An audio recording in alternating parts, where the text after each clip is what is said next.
Hey guys, I don't really have any ideas for a video, so I thought maybe I would just talk about all these freaking donut holes I have all over my table. Maybe some of them can come in handy for people wanting to practice various things. And if not, I'll try to come up with a better video or an idea for a video. So these are like fancy donut holes. They're all colored and shit. So they're colored. So I have them laid out according to color. And they're all duplicated left to right. The first one that I have up is this bank shot that I've talked about before. Oh, the reason I did all this was I've changed my physical style of shooting and it's affected my speed, especially on bank shots. So I guess rather than just shooting, I thought, well, maybe I'll just shoot the same kind of shots, the same categories of shots, and maybe that'll help. I don't know if it is or not. I'm not doing it that much, to be frank. But so the first bank I've talked about before, the 5 ball is one ball with off the cushion at this time, and the cue ball is on the spot. I'm just trying to bank it, and sometimes I can nail this shot pretty good, and sometimes I can't. But it's just write English and do everything you can to not get the kiss, yet still cut it enough. So I like to use that shot to kind of like tell if I'm in stroke or not. Because you have to hit it pretty good. Another one I have, and these are yellow donut holes. And this is what I call an extended cross corner. I've talked about what is an extended cross corner, but basically it's where the cue is over the short rail and I'm going into that corner. And this is usually pretty wired if my alignment is good and my speed is halfway decent.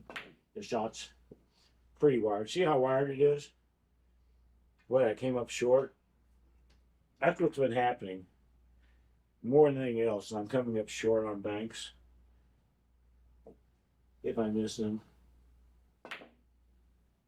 Or sometimes they go in, so that's always nice of them to do that. So that was the yellows. I also have the blues, pinks. I guess I got to come down here. Get a different set at this end of the table. I'm just trying to remind myself of what the hell I have going on over here. That won't work. That won't work. See, this is how prepared I am for stuff. This shot is mainly kind of like just for fun for me. And these are white with orange stripes on my table here. And this back in the tin back here. I have to put left English on the shot. Some of the really top bankers will say you don't need English. Matter of fact, John Brumack says if you put English on the shot, you'll never make it. Well, I have never made it without English, and I bet I'm 10% with it. So I'm only going to shoot this once, maybe twice. If I don't make it, I'll move on. You guys might not even be able to see, but I'm just putting a butt low to left.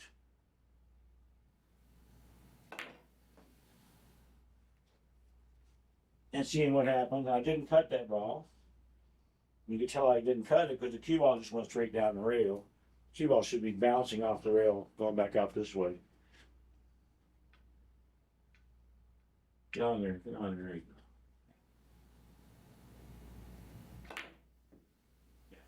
Like that. Another shot that I had, I really thought I had another one down here. I did. So these are pink with white crossings. And this is what I just call a long cross corner. And the extended cross corner is where the cue stick is over the short rail. Just my terminology. And this is a regular cross corner. Up to there. So that's just shot. Then I practiced this kind of shot a lot, trying to get used to a new table. Like I go to Derby City, hit that shot. Usually the first couple days at Derby City, hit just like that. The ball is going to go so long, it's going to be ridiculous. And then after a couple days, it becomes a normal table again.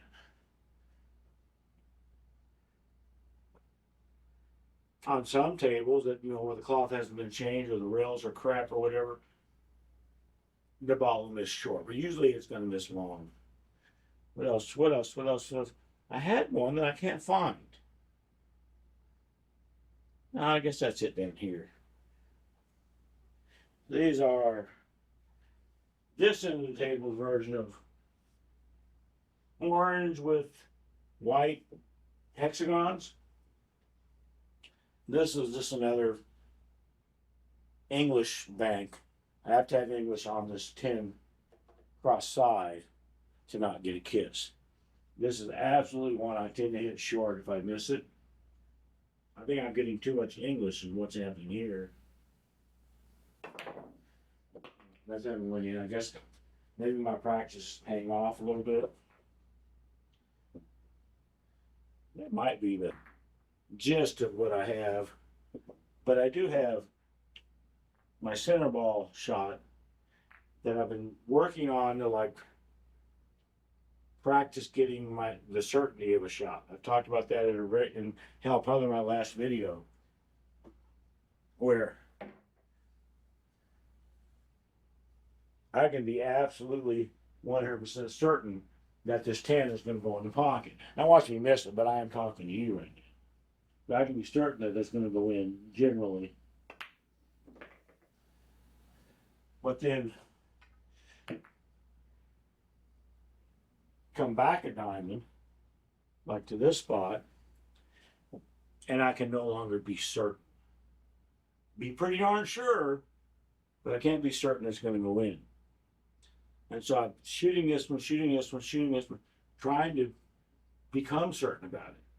Trying to shoot it often enough that, like I said, I keep telling myself, find my certainty on the shot. That's what I'm trying to do. And I don't have it yet. I don't have it yet, but sometimes I feel more sure of it than others. It's still not perfect at all, but I know when I shoot this shot at this distance, I know I can hit the cue ball into 11 where I want it. I'm certain of that. What I'm not certain of is that 11 going to go in the pocket? Like I said, certainly hope so. Sometimes I'm pretty sure it's going to go in, but if it didn't go in, I wouldn't have a heart attack. I'd have a surprise, They'd be like, well, got to work on that shot some more, David.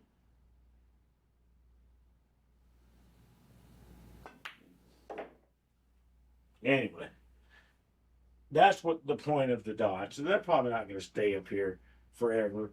This one will, of course. This is just a foot spot of the table. The other ones will probably go away as they get worn out and ready looking and all that.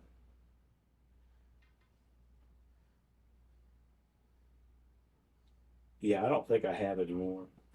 Most of the other stuff I do is stupid stuff. Algebra ball on the foot spot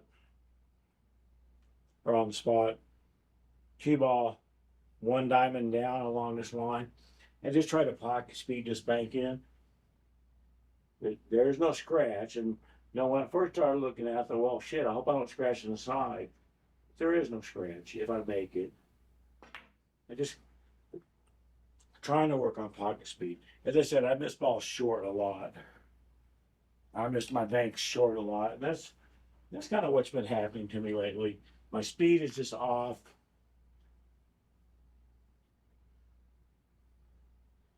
And it's fixable. I just haven't fixed it yet.